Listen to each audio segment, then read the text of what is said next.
So yeah, I'm honored to preach again on a Sunday morning and share the word with you. When you haven't preached in a while, it's always a little bit nerve-wracking. So I hope this sermon, I believe like what God has shown me this week will be helpful to you, and I pray that it is. But if it's not the end of the world, because, this is the last time I'm going to preach. So if it's horrible, it'll be fine. So I realize some people don't actually know I'm going to school, and I'm no longer going to be the youth pastor this fall. So if you didn't know that, I talked to like 2 people in the last couple weeks. You're like, Luke, you're leaving? And I'm like, yes, I am leaving. So if you didn't know, I'm going back to school to become a counselor in the fall, going to Athabasca University. So yeah, you can pray for me. It's a new step for me. I will miss this church so much. I think one of the ways I'm coping is with humor and making jokes about leaving because, I don't know, it's bittersweet. I believe this is what God has for me next, to become a counselor, but I also love this church, and it'll be really hard not being here every single week. So yeah, if you can pray for me and pray for my wife April as we make this transition, we would really appreciate it. Okay, so I thought it'd probably be good this morning just to do a recap of what we've been looking at in the book of James so far. So Marcel has been preaching through the book of James for the last couple of weeks, and for me it was really helpful too, just like going back through it and just trying to recap just so I could remember and realize like what has been said so far. And then from there, we'll move on to what chapter 3 has to say to us. So, some background information. James, he's the leader of the church in Jerusalem, right? He's the leader of the very first church in Jerusalem. So the letter of James is directed mainly to those Jewish Christians who are part of the church in Jerusalem. And so one thing that you'll need to remember for later is that this letter is directed to people who are mostly they're already Christians. Most people who'd be reading it would already be believers in Christ. And that'll be important in a little bit.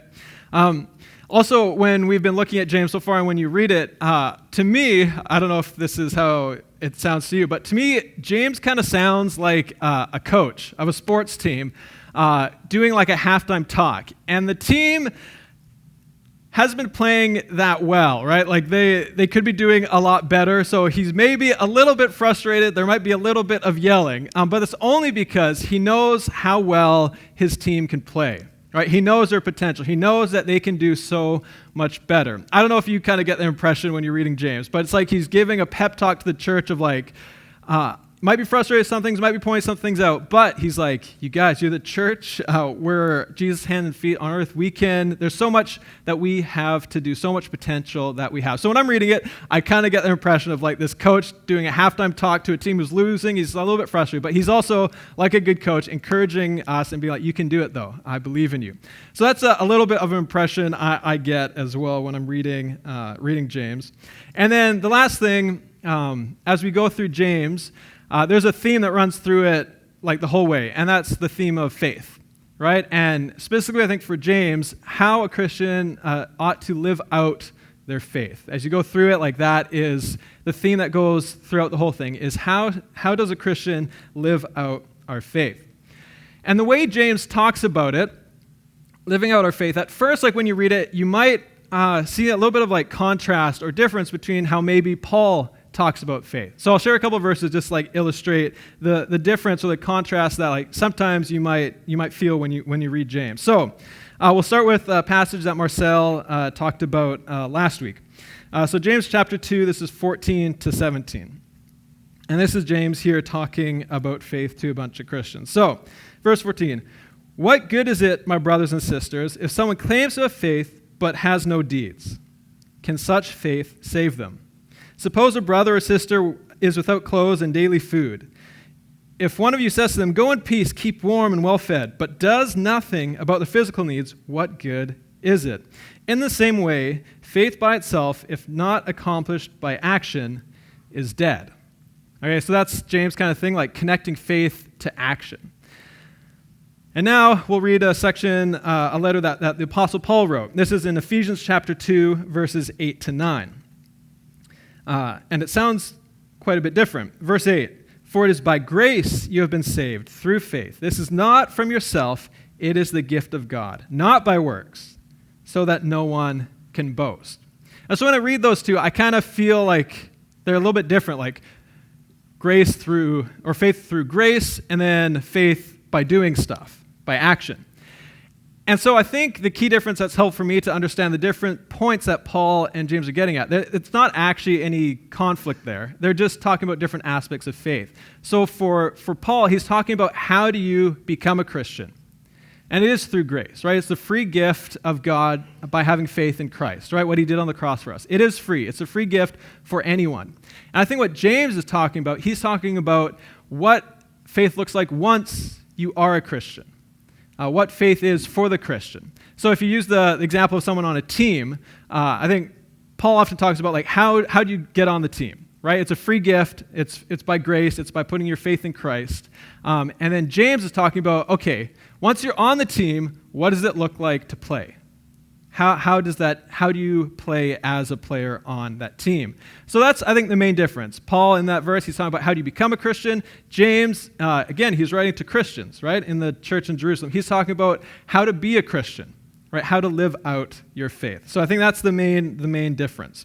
And in the end, there's no conflict there. They're just talking about different aspects of faith.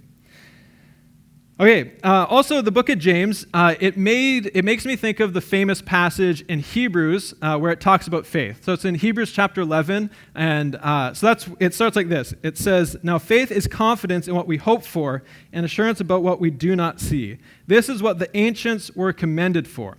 So the writer of Hebrews, he's just like talking about faith, and then he says, like, this type of faith is what the ancients were commended for. And so the writer of Hebrews, he's talking about the people in the Bible that, often in the Old Testament, how they showed faith in God. And then in Hebrews 11, I encourage you to go read it, the writer lists a bunch of people who had faith in God and what that looked like. So I'll read off a bunch. I think there's a slide for it too, so you can see it up there. So here we go. So this is a couple of ancients, a couple of people in the Bible that had faith that the writer of Hebrews lists. So they say, "By faith, Abel brought God a better offering than Cain did. By faith, Noah built the ark. By faith, Abraham moved to a foreign country. By faith, Moses led the people out of Egypt. By faith, Rahab hid the spies in her home. By faith, Esther spoke to the king." So looking at the list, do you see anything like in common between all those people in the Bible who had faith? Is there any like common thing in there? I think there is, and if you go to the next slide, it should become very clear. I highlighted all the verbs, or the verb that is associated with faith. And here I think we clearly see that faith is a verb. It's an action, right? By faith, Abel brought. He did something. He brought a better offering. By faith, Noah built the ark. By faith, Abraham moved, right? Action, it's a verb. By faith, Moses led the people out of Egypt. By faith, Rahab hid the spies, and by faith, Esther spoke to the king. So here it's very clear to me that this type of faith, that someone who follows and believes in God, it is a verb. It is an action. There's an element of being a Christian where your faith must be connected to your life, that it's not just a belief in your head like Marcel talked about last week. It's not just a belief. Yes, it starts there. It starts by accepting Christ's forgiveness and saying you want to follow him, but then you have to follow him. I think that's what James is getting at in these passages, that faith is a verb. And so if we're not actively living out our faith, I think James's point is that if our faith isn't a verb, if we're not living it out, it becomes dead. Right? That was his point. Like if you're not living out your faith, it becomes dead and it's not any good to you or anybody else. One thought I had is like, okay, if faith isn't just about like believing something, right? If it's more than that, or if it was only just about believing something, why are we all still here? Right? Like if faith was just about believing in God, believing he exists, things like that, why don't we get like instantly teleported to heaven the second we believe in Jesus? Right? Like why are we still here? Like you can imagine like little Johnny, 6 years old, praying on his bed with his mom to accept Christ, like, "Dear Jesus, please come into my heart. I want to follow you." Poof! Little Johnny's off to heaven. Right? Why doesn't that happen? Why are we still here? I think it's because God has a reason for us to be here. I think God has these good things for his church and for his people to do, that he's already prepared for us in advance to do, these good works, if we would only take hold of them in faith. Right? We're still here for a reason. He wants us to live out our faith. There's things that he has for us here on earth to do, to build his church, to reach other people, to make this world a better place. And so for me, it makes so much sense when James is like, faith is a verb. Yes, it starts by free gift and believing in Christ, but true faith needs to be lived out. If you don't live it out, I think his warning, his pep talk, is kind of like, if you don't live out your faith, it becomes dead. And then it's not any good for you or anybody else. So, my question for you is, what kind of faith do you have? Is it dead or is it alive? What kind of faith do you have? All right, and so that brings us to James chapter 3, what I'm actually supposed to talk about this morning. What we'll do now, we'll just read through James chapter 3, most of it, and then we'll read through it a second time, kind of a little bit more slowly, break it down a little bit, and then we'll just talk about what it means for us. So, in James chapter 3, what he does is he kind of zooms in to one way that Christians should live out their faith. One way that we can actually test to see whether our faith is alive or dead. Okay, so he's zooming in on just one way we can see whether our faith is alive or dead, and one way we can live out our faith. So it should be pretty clear once we start reading it. Also, the title of my sermon is The Power of Your Words, so that should give you a clue of how we can live out our faith. Okay, so James chapter 3, we're going to start in verse 1. So if you have your Bible, you can pull out your Bible. If not, the verses will be up there on the screen. Okay, so verse 1. It says, "Not many of you should become teachers, my fellow believers, because you know that we who teach will be judged more strictly. We all stumble in many ways. Anyone who is never at fault in what they say is perfect, able to keep their whole body in check. When we put bits into the mouths of horses and to make them obey us, we can turn the whole animal. Or take ships as an example. Although they are so large and are driven by strong winds, they are steered by a very small rudder wherever the pilot wants to go. Likewise, the tongue is a small part of the body, but it makes great boasts. Consider what great forest is set on fire by a small spark. The tongue is also a fire, a world of evil among the parts of the body. It corrupts the whole body, sets the whole course of one's life on fire, and itself is set on fire by hell. All kinds of animals, birds, reptiles, and sea creatures have been tamed and have been tamed by mankind, but no human being can tame the tongue. It is a restless evil full of deadly poison. With the tongue we praise our Lord and Father, and with it we curse human beings who have been made in God's likeness. Out of the same mouth comes praise and cursing. My brothers and sisters, this should not be. Can both fresh water and salt water flow from the same spring? My brothers and sisters, can a fig tree bear olives, or a grapevine bear figs? Neither can a salt spring produce fresh water." All right, let's pray. God, I pray today as we talk about faith, as we talk about the power of our words and how Christians can live out our faith by what we say, I pray that you would, by your Spirit, just guide us into what each of us needs to hear from you this morning.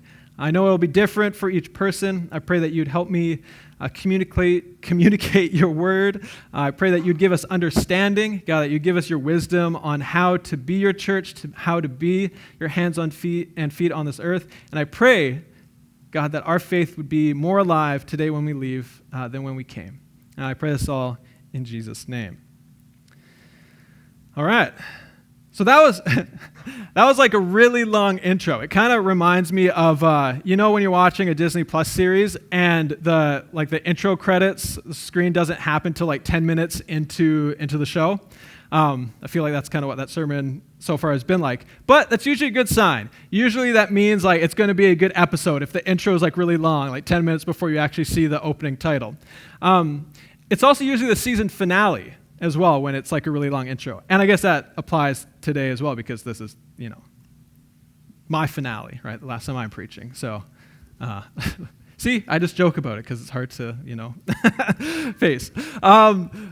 Anyways, so hopefully that's a good sign for the talk, that like it's going to be a good one as well. Because usually those episodes are really awesome when the intro is really long. Okay, so we're just going to go through those verses really slowly and kind of like, just reflect on them a bit, and then we'll just talk about what it means for us today. All right. So, starting verse 1. So in verse 1, it says this. Okay, not many of you should become teachers, my fellow believers, because you know that we who teach will be judged more strictly. And so, coming into church, into the office on a Monday morning, right, getting into your sermon mode, that's not the most fun verse to read, like first thing on a Monday morning. It's like, hey, Luke, remember that not everyone should teach, and if you do teach, people are going to judge you. Right, and that's a great verse, too, to like have explicitly said there. So people are like, oh, yes, Luke, you better do this well or we will judge you. I don't know if Marcel planned it this way, so I would be the one that, preached on the morning where that verse is said. But if you did, Marcel, well played. But then James, he goes on, he basically says in verse 2, we all stumble in many ways. Anyone who is never at fault in what they say is perfect, able to keep their whole body in check. He's basically like, nobody's perfect, and neither is a teacher. Even if there is that, there is that responsibility to teach well, and you are judged in a way. He's like, no one's perfect, and I'm not perfect, and this sermon isn't perfect. And so I'm glad verse 2 is included in there as well. But then what do teachers do? Well, they teach, they speak. And so here, James transitions into the main part of this chapter, which is about our words and how we speak to one another. So here, James transitions to talking about how our speech is really important. And actually, our speech and our words is a good indication of what kind of faith we actually have. All right. So verse 3, James, he writes down like a series of analogies demonstrating that although the tongue is like a small like physical part of the body, right? It's a small part of the body. It can have a huge impact. So he explains that and like just goes on that point by doing a couple of analogies of comparing something small to the big impact it can have. So the first one is how a bridle, like a bit in a horse's mouth, it's small, but can steer an entire horse. And horses are big. To be honest, horses kind of scare me. They're really big, and I've actually never ridden a horse because I'm just, terrified to get on a horse because they're huge. And so James is like, this huge animal is controlled by this tiny little bridle. And then he kind of bumps it up a whole nother level. He's like, and a ship, right, a giant ship, and he didn't even see the types of ships we have today, which are absolutely massive. They're steered by a tiny little rudder. Right, this huge ship is steered by a rudder. And then he bumps it up a whole nother level, one that's, I think, very applicable or understandable to us who live in BC during the summer. He talks about how a single little spark, right, tiny little spark, can set a whole forest ablaze. Thankfully, we've had rain this weekend, so hopefully they've had that out in the interior as well, so the forest fires have hopefully gone down. But that's something we can see, right? Like this tiny little spark can set a whole forest on fire. And so then he talks about how even in a greater way, like our tongue, even though it's small, our words can have an incredible impact on us, right? This like almost eternal and spiritual impact that is absolutely huge and important. And so although small, our tongue and our word can have an enormous impact. That's his point, that like even though it's a small part of the body, our words have a huge impact on our faith and on other people and on this world. Okay, and then verse 7, he continues his like thoughts about our words. He says, all kinds of animals, birds and reptiles and sea creatures have been tamed by mankind, right? Like we can control lots of stuff. We've domesticated dogs. We've turned them into these little like poodle things. Like we can do a lot, but we haven't seemed to tame our tongue or our behavior, right? Like the reason the Bible is still relevant is although like cultures and societies kind of change or issues change, human beings in our core, we don't change, right? We still have the same issues we're fighting back then that we're facing today. And he's like, we still struggle with the way we speak and struggle with saying things that bring life versus things that bring destruction. And so James just really wants Christians, right, because he's talking to Christians, to be aware of our words, to be aware of how we speak. He wants us to be aware of the power of our words. And then he points out, for Christians especially, he's like, with your tongue, you praise God, right, which is incredible, right? You praise God. That's an amazing thing, right? We were singing that this morning. We were singing praises to God. And then he's like, but with that same tongue, you curse people, you tear people down. He's like, that shouldn't be the case, right? Like, you shouldn't be doing both of those things. Verse 10, out of the same mouth comes praise and cursing. My brothers and sisters, this should not be. He's like, it shouldn't be. And then he compares to how, like, can fresh water and salt water come from the same spring? Can olives come from a fig tree? And, like, the answer is no, right? No, they can't. They shouldn't. And so he's like, we shouldn't be praising God with our mouths, and then also tearing people down with that same mouth. And he points out, like, because people are made in God's likeness. They're made in his image. So those two things should not be happening. And this idea of, like, salt water and fresh water, knowing a tree by its fruit, comes in line with, like, a lot of what Scripture says. And one of the things Jesus says in Luke chapter 6:45, just to, like, kind of expand on this thought, Luke chapter 6, verse 45, this is Jesus talking. He says, a good man brings good things out of the good stored up in his heart, and an evil man brings evil things out of the evil stored up in his heart. For the mouth speaks what the heart is full of. And so James here, he's talking to Christians. He's like, how you talk, what you say, how you treat other people with your words is a good indication of your heart. It's a good indication of what kind of faith you have. It's a good test to see whether you're being like Jesus or whether you're not being like Jesus. And so that's the first point that I just want to highlight this morning. The first point is that the way you talk is a good indication of what kind of faith you have. The way you talk is a good indication, it's a good test, it's a good gauge to see where your faith is at, what kind of faith you have. Are you being like Jesus, or are you not being like Jesus? And so far, like, this seems to be mainly like a warning. Like, James is like, you need to be careful of what you say.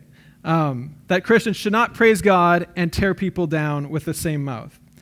We follow a Jesus who came to reconcile and bring peace between us and God and between us and other human beings. So Christians, we should not be causing division and strife and conflict in our relationships and in society. He's like, this shouldn't be. These two things shouldn't be happening at the same time. My guess is there was some of that happening in Jerusalem. There was some of that happening that he could see.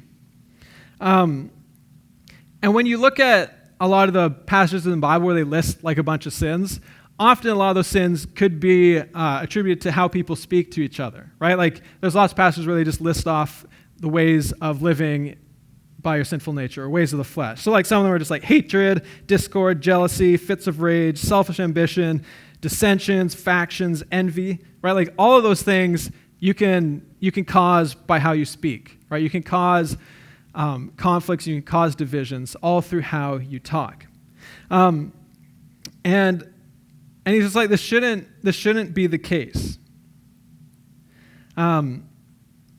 And when you think about your words, it's so true that they can bring death or they can bring life to somebody. Like, they really can. They have such a huge impact, right? Like, some words that bring death, or some phrases that I was just thinking of that, like, just hurt and hit to your core would be like, if someone said, like, you won't amount to anything, right? Like, you're a disappointment. I'm sorry, but this isn't working out. Go back to your country. Right? Like, words can bring death. They are important. They can have an impact. But they can also bring life. Right? Like, our words can bring life. Right? Like, when somebody says, I do, to you, Or when someone tells you the news that like you're going to be a grandparent. Like how exciting is that? Or if someone says, I'm so proud of you. Or I'll always be here for you. Right? Our words can bring death or they can bring life. And I think James just wants us to recognize the power of our words. Words are important. I don't know how many of you have ever had like someone say something to you that like hit you to your core that you still carry with you to this day. I've shared this story at Soul Trek at youth group. I don't think I've shared it on a Sunday morning though. But it was a time when I was in high school. Often these things that like stick with us that like are difficult and like cut us to the core. Often they happen when we're younger. Sometimes it can happen when we're older too. If I've already told the story, forgive me. But so this is something that happened in high school. So in high school, I was a pretty quiet person, probably a little bit different than I am today. Like I was very shy, so introverted. My biggest fear was like in high school how you have like groups of people clumping in hallways and they're just like talking. That's all they're doing. I was like, no. So awkward. I was always so quiet. And I would just like run away to the gym and play basketball or play soccer because I didn't want to hang out and be awkward and not talk in these circles of high school students. I don't know if anybody can relate to that. Yeah. So that was me in high school, a little bit quiet. But my one friend, Sean, he was super loud, like the most outgoing, friendly, boisterous person you could meet. So complete extrovert. And so we're quite different. And then I was hanging out with him. I was hanging out in the hallway, and of course, one of these circles formed. And I remember somebody said something like, "Who's that?" And they pointed at me. And then someone else said, "Oh, that's just Sean's tag-along." And I was just like, oh, that hurt so much. And I remember, like, I don't know if you guys seen the movie Inside Out, the Disney movie Inside Out. It's the one where it has all the emotions that are, like, personified by these characters inside of Riley's head. It's an amazing movie. I encourage you to go watch it. But one of the things they show is, like, how certain events in your life can kind of color and change how you view other memories. Right? There's this one scene, something happened, she's really sad, and all of her memories kind of change color. And so for me, that moment, like, honestly, I think it's like colored the way I viewed my time in high school. Like it makes it seem like it was worse than maybe it actually was. And for a long time, I still remembered that story, and it stuck with me of like, oh man, that made me even more shy, right? For the rest of high school, I was like, well, I'm never, ever going to go to one of those circles again. That was awful. But I just share that story to show you that like words are important. And I'm sure you know that. I'm sure you've had things said to you, whether someone meant it or not, that just cut you. But in the same way, words can have such an amazing positive impact too. And I'm sure you've had people say things that have encouraged you in your life as well. So what kind of language, what kind of words is James talking about when he talks about how Christians should speak? I really don't think it has much to do with like swearing or like etiquette of your language. I think it has much more to do with how we treat, how we speak to other people. So I just thought of like 3 ways that I think language can destroy a relationship or destroy a church. So 3 general categories. The first one is like slander, gossip, hate, that kind of thing, where you're like judging another person quickly, right? You're being the opposite of God. You're not like slow to speak and slow to anger. You're like quick to anger and quick to judge. Or you're talking about someone behind their back, right? Like that can set fire to a church. That can set fire to a friend group. The second way is through lying, being dishonest. Right? Like in a relationship, if someone lies to you, like it can be so hard to overcome that. And so for Christians, we're meant to be honest, even if being truthful, being honest is difficult sometimes. So lying, I think, is the second way that our words can just set fire to a relationship or a friend group. And then the third way is like when anger, frustration, shame take controls of our language, where we attack another person, take them down, where we do things like that. And I think that's another way that our words can really harm other people. And now where does this language, when we get angry or frustrated, when we attack another person and do that kind of thing, where does it come from?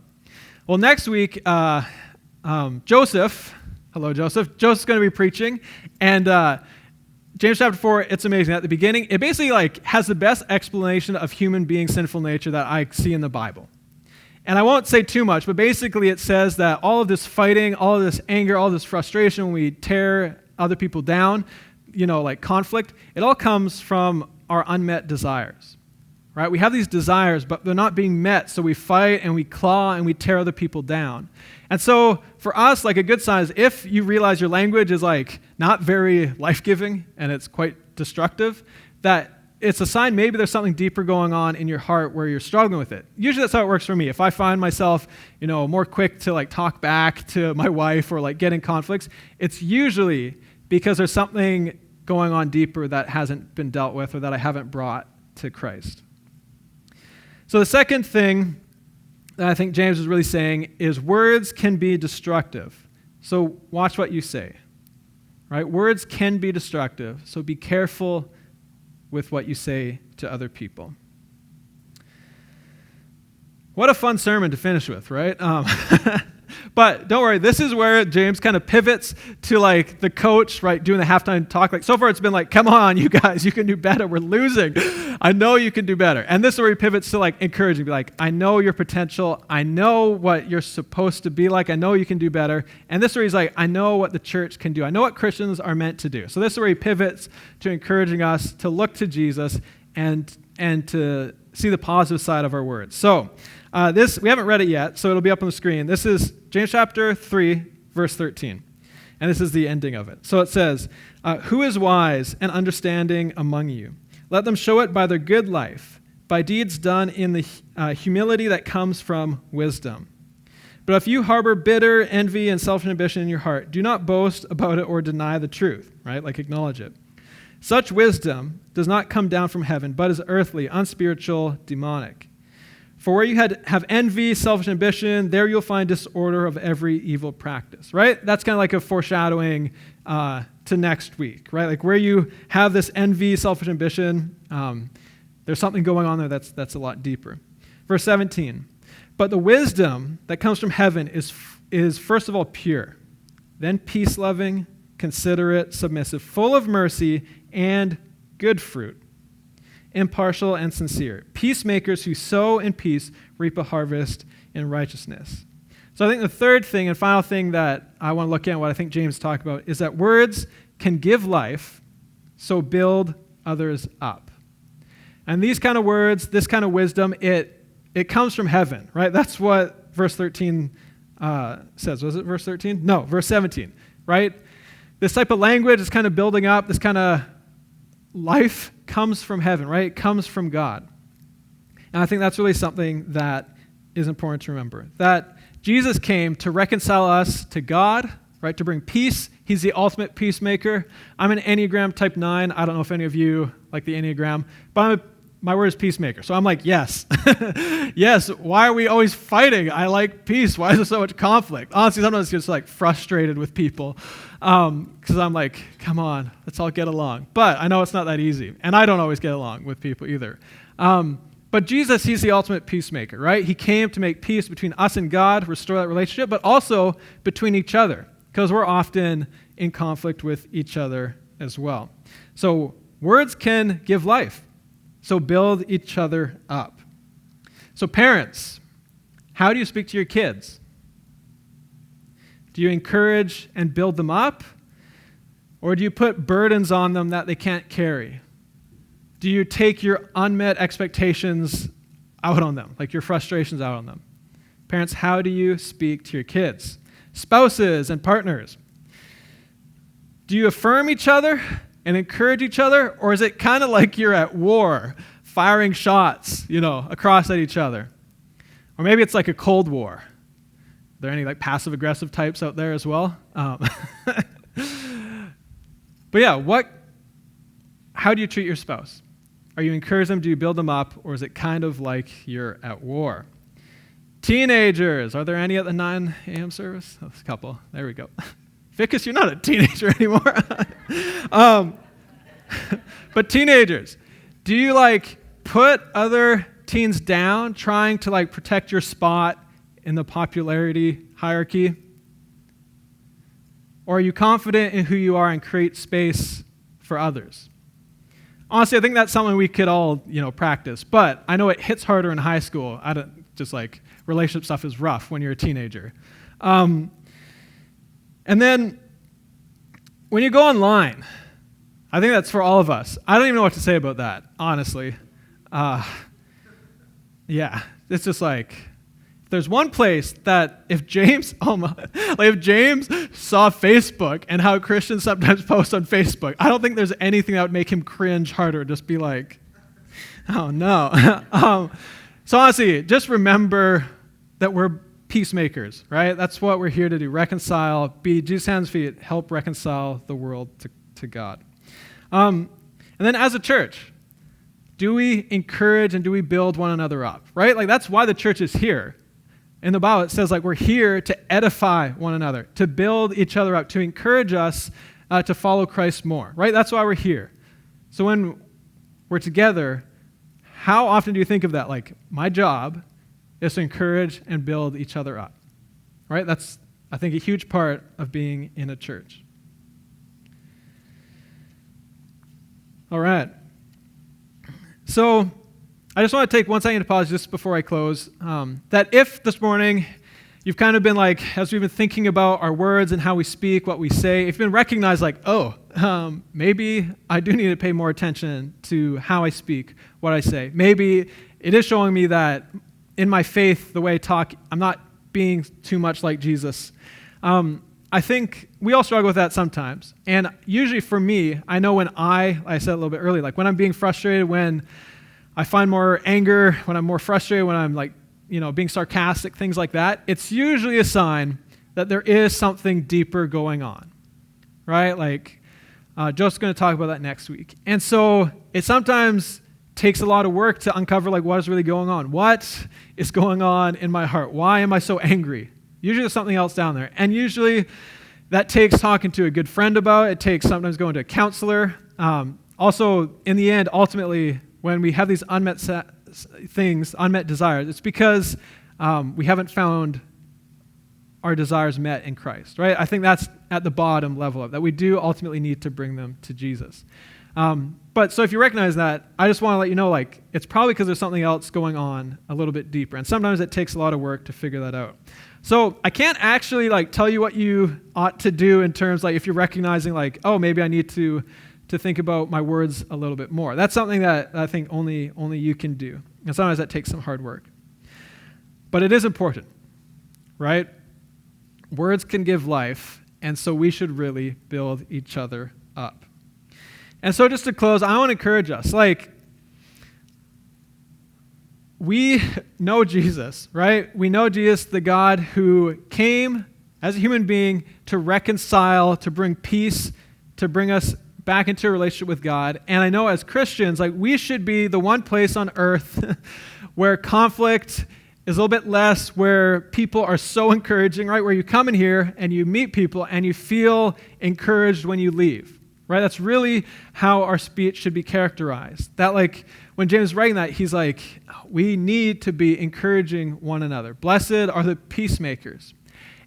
And our words are so incredible. There's something amazing about it, right? Language is really the way we communicate our thoughts, right? Yes, there's body language, things like that. Ben, if you want to come up, we'll be ending soon, so you can set up. But if you think about it too, the way God created the universe was He spoke, right? The Bible says that the Word became flesh. I don't think I fully realize and understand what that all means. But there's something so important about our words.